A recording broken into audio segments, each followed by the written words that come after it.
President Zelensky vowed on Sunday to take back Crimea. How realistic is that? The people there whom you spoke to view themselves as Russian. That's right. From those people that we spoke to, it seemed unrealistic. And Andrew, I want to show you some new picture that we filmed yesterday at the port of Sevastopol. Now, this is the closest that any US news crew has got to the Russian Black Sea fleet in many, many years. What you're seeing here are President Putin's ships at that port. Why it's important is because Vladimir Putin will be determined to defend that port, to not have it taken away from him.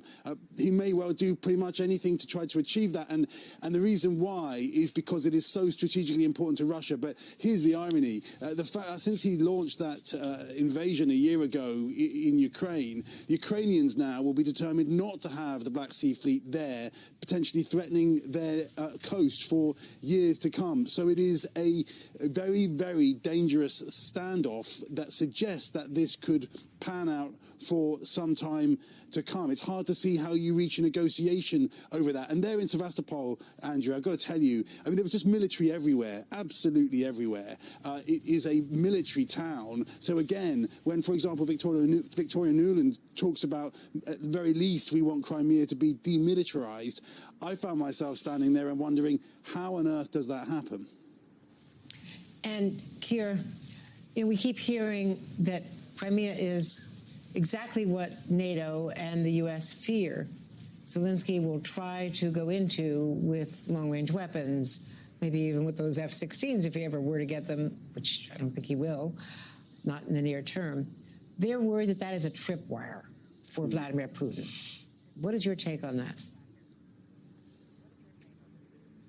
That's what they are worried about. I mean, we're standing in the place that has Jake Sullivan, for example, really worried, Andrew. And the reason why is because the idea that NATO weapons might kind of land on this place, potentially kill Russian civilians, and that would be an escalation. But by the way, this is an enormous challenge, and General Mark Milley has made this clear. This is an enormous challenge for the Ukrainians. Here's why. Let's just give you a close-up look at that bridge behind me there. That's how we travelled into Crimea. It is open now. It is one of only two ways to get here. The other is a land bridge over to the northwest of here that is very, very much exposed. So with land forces, how do you take Crimea if you are the Ukrainians? That's why General Mark Milley says he thinks that it will be extremely difficult for the Ukrainians to push the Russians out of here. We have seen substantial defences around this bridge behind me that is